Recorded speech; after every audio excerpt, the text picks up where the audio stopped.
അപ്പു മരിച്ചത് എൻ്റെ പങ്ക് വലുതാണെന്ന് എനിക്കറിയാം സർ. അതുകൊണ്ട് സ്വന്തമായി ശിക്ഷ ഏറ്റെടുത്ത് ഞാൻ ജയിലിൽ പോയി. സന്ദർഭവും സാഹചര്യവും നിയമത്തിൽ മനസ്സിലായപ്പോൾ എൻ്റെ ശിക്ഷാ കാലാവധി വെട്ടിക്കുറച്ചു. പക്ഷെ ഞാൻ പുറത്തു വന്നപ്പോൾ എനിക്കായിട്ടൊന്നും ഉണ്ടായിരുന്നില്ല സർ. കുടുംബവും വീടും ഒന്നും.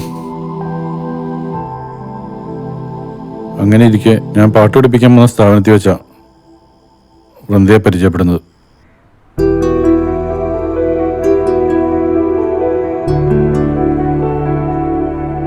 പെട്ടെന്നായിരുന്നു ഞങ്ങൾ തമ്മിൽ അടുത്തത്.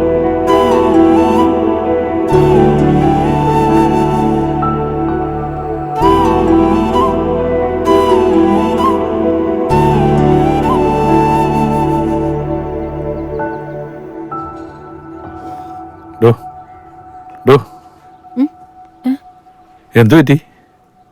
ഒന്നുമില്ല. അത് മുഖത്തറിയാനുണ്ട്.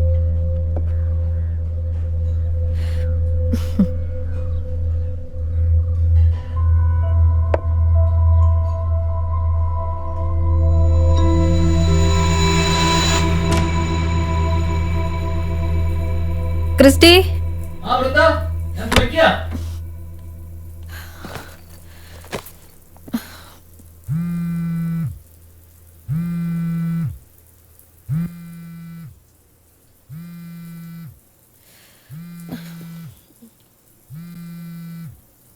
ക്രിസ്റ്റി,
മാർട്ടിനറിയോ? ഞങ്ങളുടെ കല്യാണം കഴിഞ്ഞിട്ട് 3 വർഷമായി. അവരുടെ റിലേഷൻ തുടങ്ങിയിട്ട് 4. അപ്പോ ഇത്രയും കാലം അവൻ എന്നോട് പറഞ്ഞിരുന്ന എല്ലാം കള്ളമല്ലേ?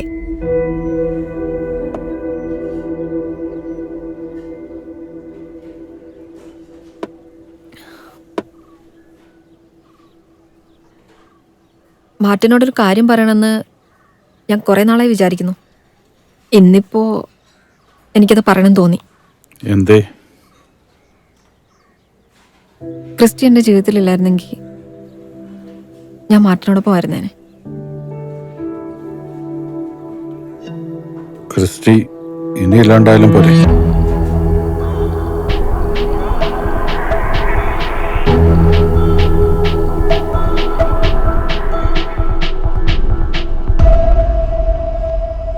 അവളെ അങ്ങനെ വിട്ടുകളെ എനിക്ക് മനസ്സ് വന്നില്ല സർ. അതുകൊണ്ടാണ് ഞാൻ അവനെ കുത്തിയത്.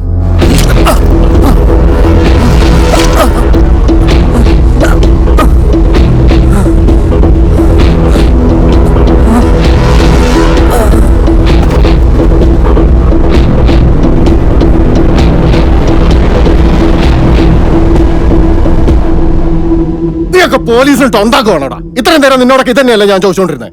അപ്പൊ നീ ഒന്നും പറഞ്ഞില്ലല്ലോ. നീ ഇപ്പൊ പറയുന്നത് എന്തിനാ? അവളുടെ കൂടെ ജീവിക്കാൻ വേണ്ടിയല്ലേ സാറേ ഞാനിതൊക്കെ ചെയ്തത്. അവളെന്നെ പറ്റിച്ചു പോയെന്നുള്ള കാര്യം ഈ സാറ് കുറച്ചു മുമ്പ് പറയുമ്പോഴല്ലേ ഞാൻ അറിയുന്നത്. നീ അവന്റെ കെട്ടിയോളെ പേടിച്ചിട്ടാണ് പറയാതിരിക്കുന്നേ. അതങ്ങ് വിട്ടേരെ. അവള് രാജ്യം വിട്ട് സമയം കുറയായി. അവന്റെ മരണ വാർത്ത അറിയിക്കാൻ പോലും അവള് സ്ഥലത്തുണ്ടായിരുന്നില്ല.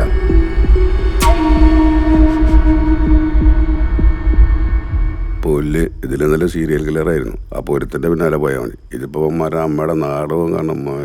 സാറേ ഈ സീരിയൽ കില്ലറില്ലേ, അതെന്താ സാധനം? ആ കൊള്ളാം. ഗാഥ, സർ. ഇയാളുടെ മുൻ ഭാര്യ ഉണ്ടല്ലോ ബീന, ആ സർ. അവരെ വിളിപ്പിക്കണം. ഓക്കെ. ഇയാള് പറഞ്ഞതിൽ എന്തേലും സത്യം ഉണ്ടോ എന്നുള്ളത് അറിയണം. Sure sir. ചെല്ല്. ഓക്കെ.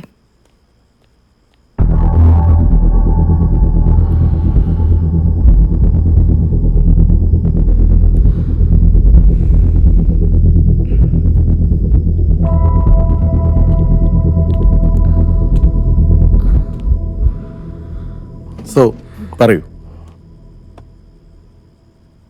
സാറേ, എനിക്ക് അയാളെ കുറിച്ച് പറഞ്ഞ യാതൊരു താല്പര്യമില്ല. എന്നാ നിനക്ക് താല്പര്യമുള്ളത് പറയടി. എന്നാ ഞങ്ങളത് ചോദിക്കാം. അതിനാണല്ലോ ഞങ്ങൾ ഇവിടെ ഇരിക്കുന്നത്. ഒന്ന് ചുമ്മാരിടോ. യെസ് ബീന.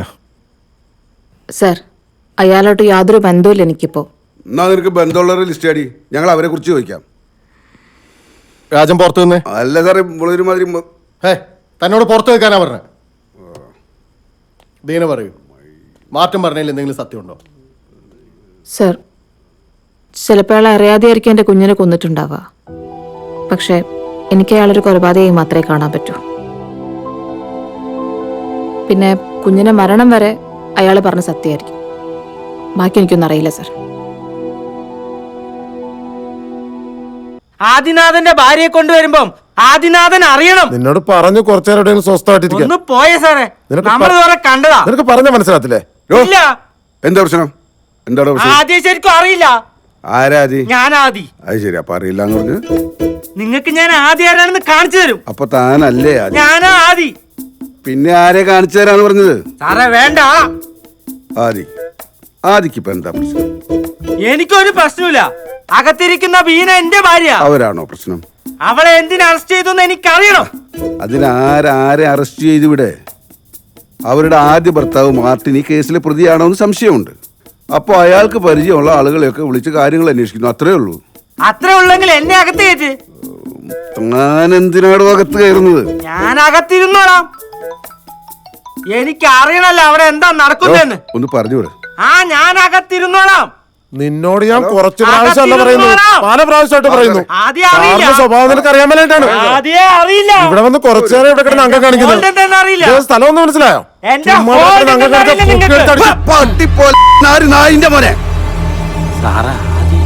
ആദ്യ ഇനി ഒരു അക്ഷരം വേണ്ടി കൊന്നുകളയും. ആ ബീനയുടെ കഴിഞ്ഞായിരുന്നു. ഗാഥ വണ്ടിയിലാണോ വന്നത്? അതെ സർ. എന്നാ ബീനെ കൊണ്ടുവിട്ടിട്ട് ഗാഥ വീട്ടിൽ പോക്കോ. ഓക്കേ. രാവിലെ വന്നാ മതി. Okay sir. സാറേ, അപ്പൊ ചേട്ടൻ? ചേട്ടൻ വന്നോളും. പെണ്ണുമ്പിള പോവാൻ നോക്ക്. ശരി സർ, ഞാൻ പോയി കീ എടുത്തിട്ട് വരാം. വില പിടിച്ച അകത്തിരുത്ത്. ഞാൻ പറഞ്ഞിട്ട് വിട്ടാ മതി. ആദ്യം അകത്തിരുന്നോളും.